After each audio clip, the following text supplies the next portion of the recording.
Welcome back mga kaaldab. Ito na naman po ang inyong lingkod, si Mr. Destiny. Ito yung rason mga kaaldab kung bakit late nga po si Maine Polkerson. Marami nagtatanong mga kaaldab na biglaan nga po, akala nga po ng iba wala nga po si Maine Polkerson mga kaaldab. Bigla na lang pong nagulantang nung lumabas po siya. Medyo marami pong nag-react noon mga kaaldab. Sinasabi kasi nila na baka nga po daw totoo na nasa South Korea si Maine Polkerson. Pero real talk mga kaaldab, naandon Monday o Sunday hanggang Miyerkules mga kaaldab. Kung anong araw nga puro umalis si Alden Richards, kasabay nga po si Maine Polkerson. Sino nga po ba ang kasabay ni Maine Polkerson at nila Baby Teo at nila Playmate, kundi si Mama Ten? Sa video na pinakita ko po sa inyo sa airport, wala po ron si Mama Ten. Marami naman nagsasabi, hindi, wala rin naman sila Nate Gonzaga. Siyempre mga kaaldab, sabi ko nga po sa inyo, si Mama Ten pa. Hindi naman po yan binibigyan ng atensyon ng mga Alden fanatics. Real talk to mga kaaldab. Isa sa rason, isa sa dahilan kung bakit ko po ito ginagawa, kung bakit ko po ito sinasabi. Dahil din po sa mga kaganapan. Sabi ko nga po sa inyo dito po sa channel ni Mr. Destiny, kung ano lang po yung latest, kung ano lang po yung update, doon lang naman po ang ihatid natin. Di po ba? Tapos sasabihin nila lahat po ng mga komento, lahat po ng mga kumbaga ganito ganyan. Di po ba? Sabi ko nga po sa inyo, relax lang. Di po ba? Kampante ka lang. Bukas sa makalawa, mapapansin mo na tayo po yung panalo.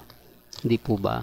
Ang dami kasi mga komento, ang dami ng mga sinasabi sa atin na keso ganito, keso ganon, keso ganyan. Relax lang po kayo, maging kampante at maging matatag. Sa dami ng ebidensya at resibo na magpapatunay nga po na angat po tayo. Sa dami ng mga pahayag at sinasabi ng iba, kayo na po bahala. Di po ba? Sabi ko nga po sa inyo dito po sa channel ni Mr. Destiny, kung ano lang po yung latest, kung ano lang po yung trending, doon lang po tayo. Di po ba? Sa dami po ng mga kumbaga komento na eto ganto ganyan, etc. etc. Di po ba? Ang problema lang po mga kaaldab, yung mga bitter po sa channel ni Mr. Destiny.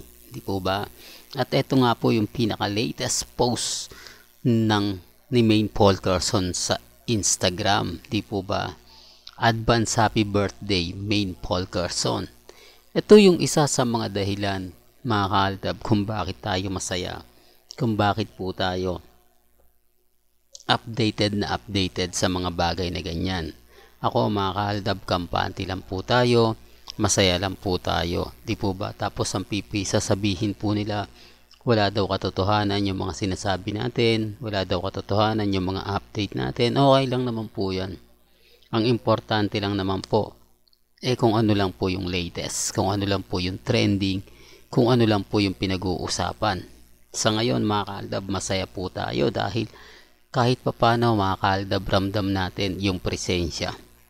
Kaya nga po mamaya-maya lang po, lagi kayong tututok dahil nga po live ng alas 6 ang Bingo Plus, na kung saan syempre yan po yung pag-uusapan natin, yan po yung ibibida natin.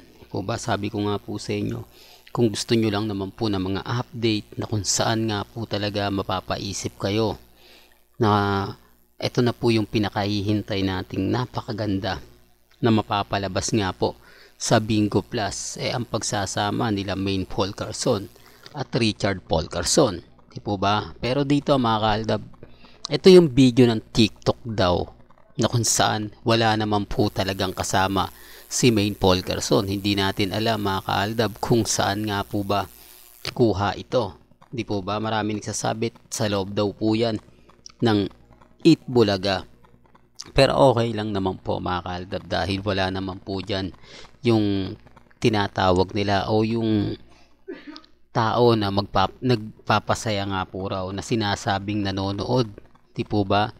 Yung asawa niya. Kaya sabi ko nga po sa inyo mga kaaldab, ang pagdating po ni Alden Richards, malamang yan sabay na sabay yan.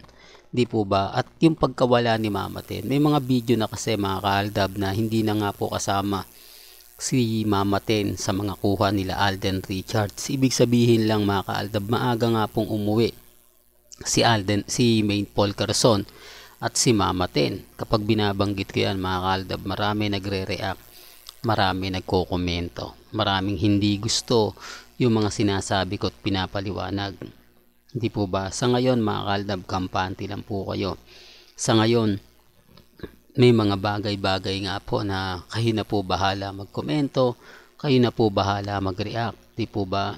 Basta sa akin lang po, masaya lang po tayo. Di po ba? Kung ano man po yung mga napapanood ninyo, napapakinggan, relax ka lang. Di po ba? Sa ngayon, masaya po tayo sa mga nababasa natin, napapanood natin, napapakinggan po natin. Di po ba? Tapos sasabihin nila hindi raw po totoo yung mga kumakalat, hindi raw po totoo yung mga sinasabi nila. Okay lang naman po yan. Ang importante lang naman po kung ano lang po yung mga nababalitaan ninyo, napapanood ninyo, napapakinggan po ninyo. Relax lang sa dami ng ebidensya at resibo na binibigay po natin ngayon, pinapakita po natin ngayon. Relax lang, di po ba? At least hindi po umaayon sa kanila yung panahon. Kasi kung titignan nyo mga kaaldab, hindi po buntis si Main Paul Carson. Isa po ito sa pinagpipilitan po sa mga website na sinasabi nga po ni Ibiang. Hindi po ba? Gusto ko lang updated kayo. Baka sabihin nyo na naman po na Mr. Destiny, dapat hindi mo na binabalita yan kasi alam naman namin yung totoo. Alam naman namin yung mga kaganapan. Well, kailangan din po ninyong malaman kung ano nga po ba talaga ang nangyayari sa loob po ng mga website. Di po ba? Sa Instagram, kaya nga po yung Armain natutuwa kasi iba po yung mga nababasa nila sa mga nakikita at napapanood po nila sa atin. Kasi sa akin po mga kaaldab, kaya nga po tayo binabanatan. Kita nyo nga po ba yung mga komento sa atin sa Facebook? Di po ba? Matitindi, talagang gigil na gigil sila. Galit na galit, kumbaga umuusok ang pet sa galit, di po ba? Pero okay lang naman po yun. Alam ko naman po at ramdam ko naman po na hindi talaga nila gusto yung channel natin. At lagi ko naman pong pinapaulit, di po ba? Hindi tayo humahatak ng mga bagong viewers kasi alam ko pambabash lang po talaga yung aabutin ko. Hindi nila naiintindihan yon. Sinasabi nilang huwag nyong tatangkilikin ang channel ni Mr. Destiny kasi ito'y Paasa Channel, Kulto Channel, Delulu Channel. Okay lang naman po yon. Hindi naman po ako namimilit Pero yung mga 2015 at hanggang 2019, yan po yung mga taong hinahanap po ni Mr. Destiny dahil yung iba po dyan, mas marami pong alam kaysa sa akin.